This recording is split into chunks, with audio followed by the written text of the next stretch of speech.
본문을 읽지는 않겠고요. 그 본문에 있는 내용을 좀 국어 선생님 하십시오.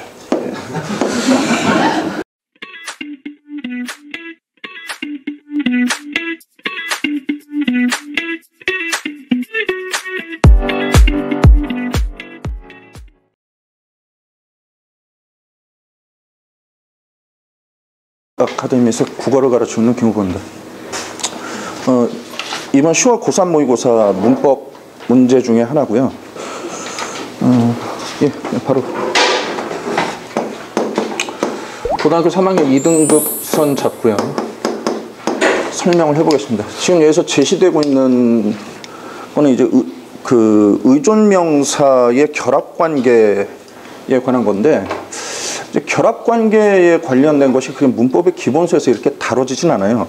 그러니까 초창기에 문법에서 지문형 문제가 나왔을 때는 그때는 이제 출제하시는 분들이 이제 크게 여러 가지 상황을 고려를 못 하신 건지 굳이 지문을 보지 않아도 문제를 풀 수 있었던 때가 있었거든요. 그걸 그러니까 지문을 막상 제시했는데 안 봐도 풀 수 있다라는 걸 좀 인지하시고 나서는 이제 기본서에는 안 나오는 내용을, 그러니까 반드시 읽을 수밖에 없게, 예, 그런 식으로 좀 출제가 되고 있습니다.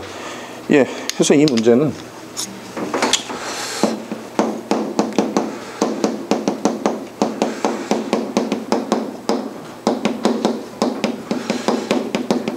의존명사의 결합관계를 얘기하고 있고요. 예, 그냥 결합관계라는 건 어떤 한 단어가 있을 때 앞뒤에 뭐가 올 수 있느냐라는 거예요. 그래서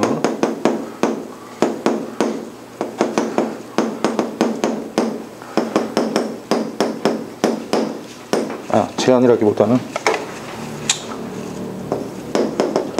제약이 더 적절한 표현인 것 같습니다. 이것을 제대로 이해하느냐가 이제 관건인 문제가 되겠습니다.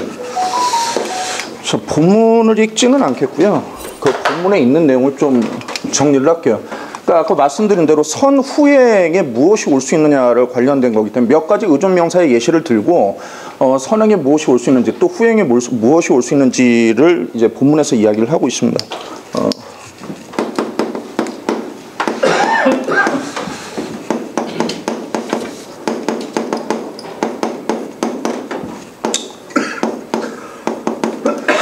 질문을 하나 드릴게요. 문승법 선생님. 의존명사는 의존명사의 개념이 뭘까요? 정확하게? 의존명사 혼자서 쓰일 수 없는 명사. 그럼 무엇에 도움을 받아야 될까요? 관형사에 대해서. 예, 정확한 관형사는 아니고 관형어가 있어야 되죠. 예, 선형 무조건 관형어가 와야 됩니다. 그리고 후행에는 지금 글에서는 이제 조사하고 뒤에 올 수 있는 이제 용언에 관련된 얘기를 하고 있는데, 문제에서는 이제 용언까지는 아니고 격조사와 관련된 이야기를 하고 있기 때문에 여기까지만 좀 다뤄보겠습니다. 예, 처음에 이제 선행에 관련된 이야기를 하면서 예시를 들고 있는 것이 겉하고 대예요. 이제 것 같은 경우에는 뭐 어느 것, 뭐 승범이 것, 먹을 것, 이런 것처럼 여러 요소가 올 수 있습니다. 예, 그냥 여러라고 쓸게요. 근데 대는 승범이 되나요? 예. 어느 대 이런 거 안 됩니다. 먹을 때 이런 것만 돼요. 그래서 여기는 용언의 관형사형만 올 수 있습니다.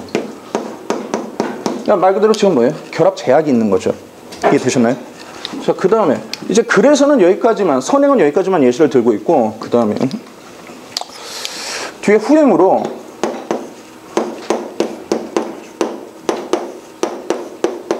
이 세 가지 예시를 더 대고 있는데, 대를 그대로 받아서 대 같은 경우는 후행으로 올 수 있는 격조사가 그냥 여러 개가 됐습니다. 뭐 할 데가 없다, 먹을 데를 찾아봐, 이런 식으로, 예, 격조사가 여러 군데 올 수 있고요. 여러 것이 올 수 있고요. 근데 다만 지는 내가 밥 먹은 지가 얼마나 됐지, 그 사람이 떠난 지가 얼마나 됐지 해가지고 뭐만 올 수 있는 건가요? 지는 주격만 올 수 있어요. 그 다음 줄 같은 경우에는 그가 이렇게 빨리 찾아올 줄을 몰랐다. 근데 그가 늦게 올 줄로 알았지만, 예, 을 같은 경우에는 무슨 격조사인가요? 목적격이죠. 예. 그럼 로는 뭔가요? 부사격입니다. 예. 그 다음에 마지막으로 또는 열심히 할 뿐이다. 그래서 이다가 뭐죠? 서술격 교사입니다. 그는 바보일 뿐이 아니라 이때 이가 뭐예요? 목격조. 예, 주격이라고 하면 망하는 겁니다. 복격입니다.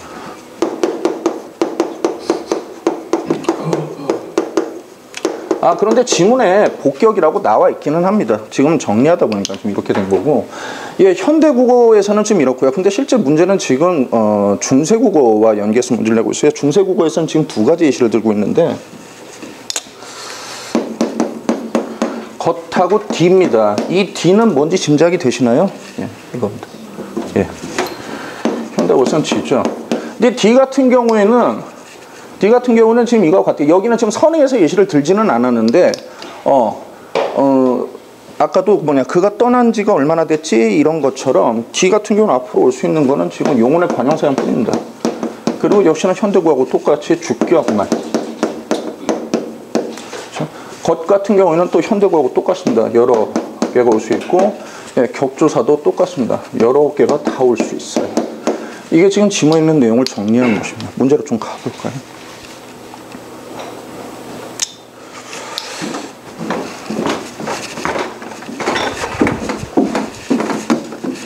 시작했습니다. 예, 이게 적용이 되기만 하면 돼요. 자, 보면 1번에 A의 줄은 현대국어의 줄과 달리 주격조사와 결합할 수 있었고, 지금 보니까 다룰 줄이 없으시니다. 이걸 보고 당황할 필요가 없고요. 밑에 현대어 보시면 됩니다. 다룰 줄이 없으십니다. 없다. 뭐가 없어요? 줄이 없죠. 주격이 와 있죠. 예, 문제 없습니다. 그다음 두 번째. A의 줄은 중세국어 것과 달리 선행요소로 용언의 관형사형과 결합할 수 있었군. 이렇게 돼 있어요. 예, 그럼 줄 보면 앞에가 다를 그랬잖아요. 다르다의, 예, 관형사형 활용이죠. 본문에 있는 말을, 것과 관련해서 본문에 있는 말을 그대로 좀 써볼게요.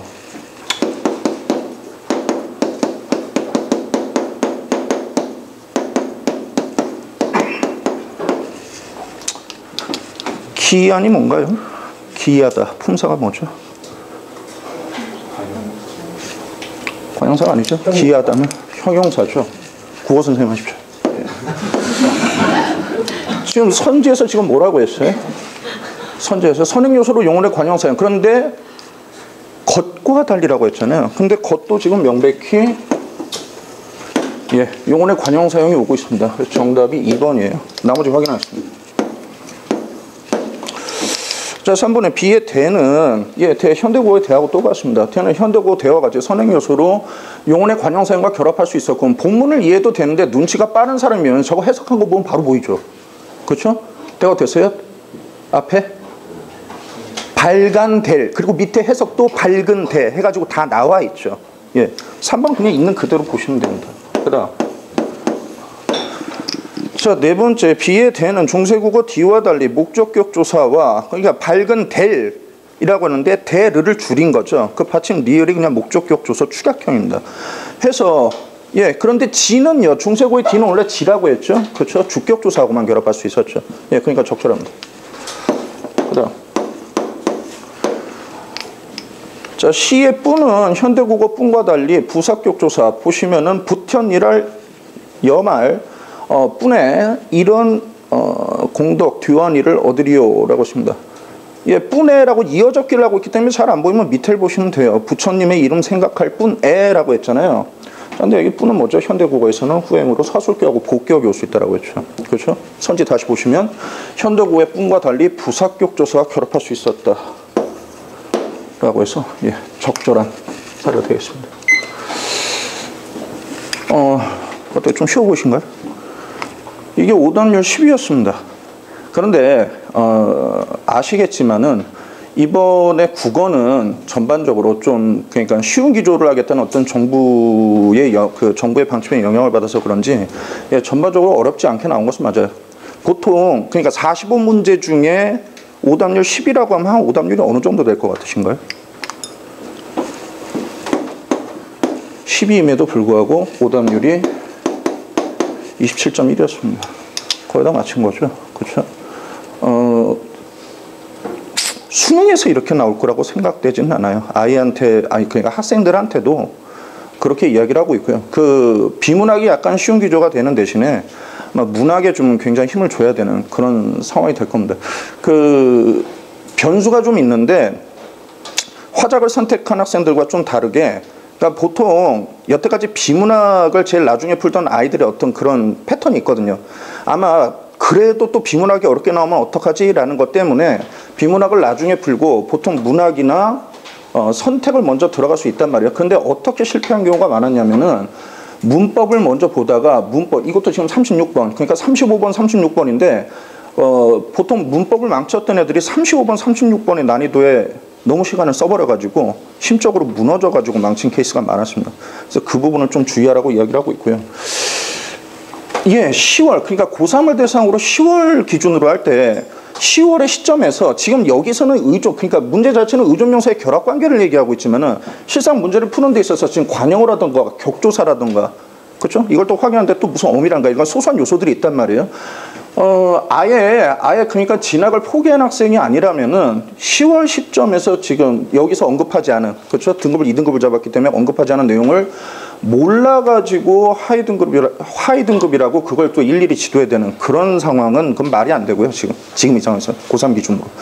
근데 아래 학년이라고 하면은 예를 들어서 관용어 같은 경우, 관용어라는 문장 성분에는 품사 자체가 관형사인 경우가 있고, 뭐 이제 국어 선생님들은 다 아시는 거지만, 그리고 또 용언의 관형사형이 있고 또 체언의 의가 붙은 게 있거든요. 이런 기본적인 사실조차도 모르는 학생들 같은 경우 이제 바닥부터 그런 걸 좀 가르쳐야 되겠고요. 고3은 아니라는 겁니다. 그런 부분은. 출제율은요.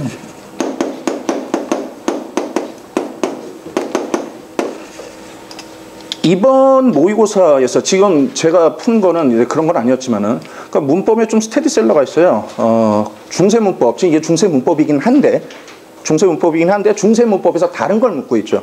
그렇죠? 중세문법하고 의문변동하고 문장의 짜임이 스테디셀러예요. 딱 정확하게 그렇게 나왔고요. 다만 이게 지금 예하고, 그러니까 고정문법하고 엮이지 않은 순수 의존문사 결합관계만 이야기하는 거라면 출제율이 높은 건 아닙니다. 난이도 이미 말씀드렸습니다. 여기까지 하겠습니다. 자, 이제 수학과나 영어과 선생님들이 이 국어 김호범 팀장의 내용을 들으면서 여러분들이 참고해야 될 것은 모든 교과 과목이 해석입니다. 해석. 영어도 해석이요. 수학도 문제 해석이에요. 근데 이 해석을 어떻게 할 것이냐. 이런 내용들은 국어 시간에 우리가 다 배우잖아요. 그래서 여러분들이 수업하면서 국어란 교과 과목을 가르치진 않지만은, 그러나 기본 학습의 기본이 되는 것이 국어이기 때문에 이제 국어 선생님들의 어떤 강의를 들으면서 여러분들이 응용해야죠. 수고했어요.